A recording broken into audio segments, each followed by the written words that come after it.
The teams for Le Crunch have been announced, and I can't wait for England travelling to France to play them in Lyon. It's going to be an epic match. And I can't believe I ever worried that the energy from the Six Nations was going to be fizzling out. Last weekend's results, whilst it does mean we don't have a Grand Slam decider on the line, it has just spiced it up again, and it feels big this weekend. And we've got 3 games back to back to back, and I cannot wait. And the last of them is going to be England in France. And, well, let's have a look at the French team. I'm going to go through both teams, and then I'm going to pick my combined 23-man squad as well. And I think there's some talking points in both sides, starting with France. And Fabien Galtier has named no changes from the 23-man squad that won in Cardiff. And you can understand that. It was a much improved performance by France. Not perfect, and they've still got improvements to make, and they'll hope that they can build on last week and make some of those improvements. The pack has actually been pretty good the whole way through the Six Nations, generally speaking. And a 1-ton pack takes to the field again. Massive, massive unit, that, isn't it? And then you look at the bench. Malvaca, Romain Taufifenua, Georges-Henri Colombe. I mean, Colombe and Taufifenua, that's 300 kilos of meat to come off the bench. It's pretty frightening. Roumat, Boudon. They've got an awesome pack. 6-2 split as well, so plenty of energy to come off the bench. They're going to take that physical battle to England. But really, the improvement for France has got to come behind the scrum. Both the cohesiveness in attack, which we saw glimpses of getting back to their best last week, and defensively as well. You think about the French defence, and Rio Dyer just strolled through for his try. That you should never be giving those away. And England will be looking at the Thomas Ramos at 10, and particularly that combination with Deportier, who really is a 13 playing at 12, and they'll think they can maybe exploit that. And if they're not on it, find some space out wide, because, well, England managed to do that against Ireland, and they're one of the best defensive teams on earth, and they managed to find the holes and outscore them 3-2. So, England will fancy it, but you know what? France will get better.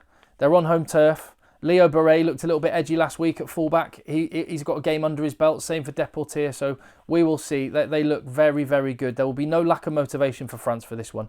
They always raise their game when they play against England. And we've seen that last year and down the years as well. I mean, the rivalry is massive. And I talk a lot about the history in the Six Nations. Just the history between England and France is massive. 1991 Rugby World Cup quarter-final, that's one of the first games I remember ever watching, and Mick the Munch Skinner with that massive shot 5 metres out from their own line from a scrum, one of the most famous moments of rugby from that era. A year later, the game was nicknamed Le Punch rather than Le Crunch, because it was one of the most violent games of rugby ever, again in Paris in the Six Nations. Fast forward, a memory I have is Dimitri Yashvili masterminding as a classic French petit général, masterminding a win at Twickenham for France in 2005. England were well up at half-time, and Yashvili's boot managed to seal the victory. Those were the dark days of Andy Robinson. A couple of years later, though, in a Rugby World Cup semi-final, Josh Lucy and England breaking French hearts in Paris.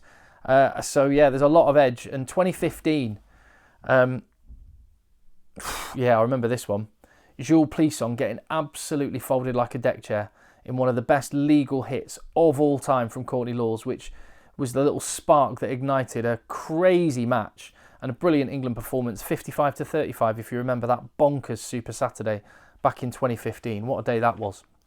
But most recent history, France can look back to last year at Twickenham. I was there. I was there with the channel. You can go back and have a look at the videos there. That was a dark day for England. Crowd were not impressed, but you just had to marvel at an absolutely amazing French performance. And that will be in the minds of the England players when they take to the field on Saturday, I've no doubt. And an England side which shows minimal changes. The only changes are due to injuries. Emmanuel Faye-Waboso out, so Elliot Daly comes into the starting 15 from the bench.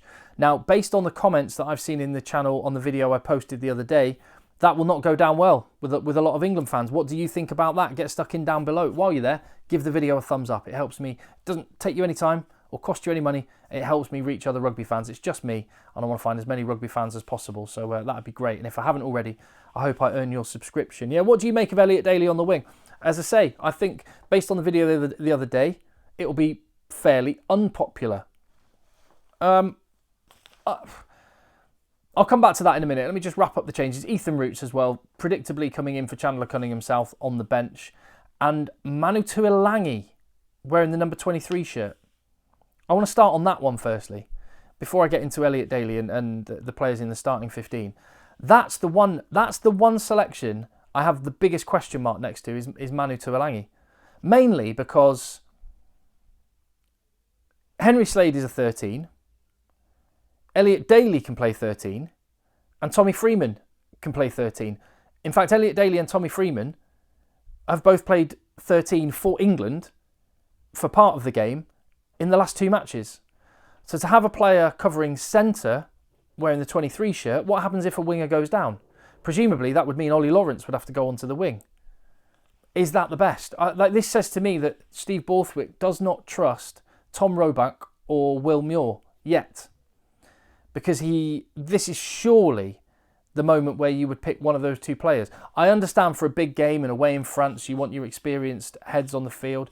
But to me, that lacks a little bit of logic. Unless he really wants to see Ollie Lawrence and Manu Tuolangi on the pitch at the same time. But then, as I say, it's a compromise. The risk is if a winger goes down, back 3 player goes down, you're in a hole a little bit.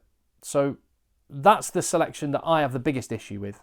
To Elliot Daly, I don't have an issue with that selection at all.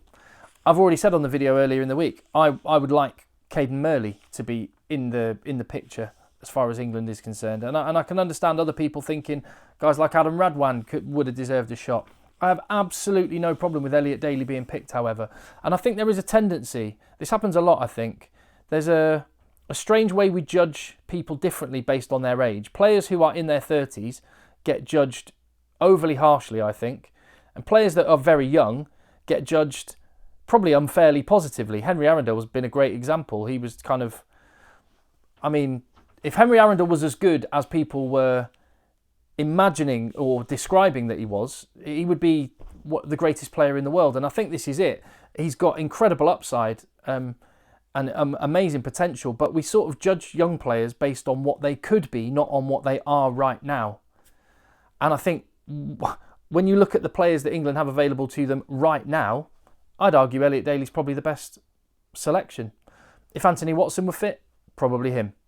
If Tom Roebuck had played some games before this point, maybe you should have got him involved in the Italy match, possibly him. But Elliot Daly played brilliantly in a World Cup semi-final only a few months ago.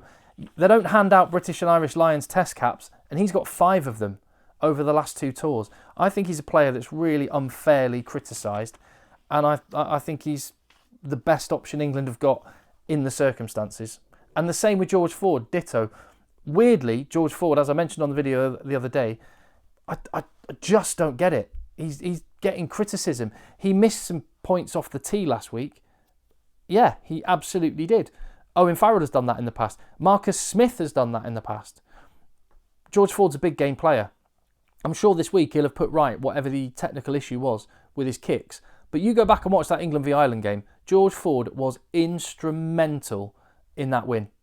He led the attack beautifully. An attack which outscored Ireland, one of the best defences in the world, 3-2. So I kind of don't get it. Just on a real positive, Ollie Chesham and Henry Slade, delighted that they have got through their knocks and are both fit to play. And I love the look of England's team.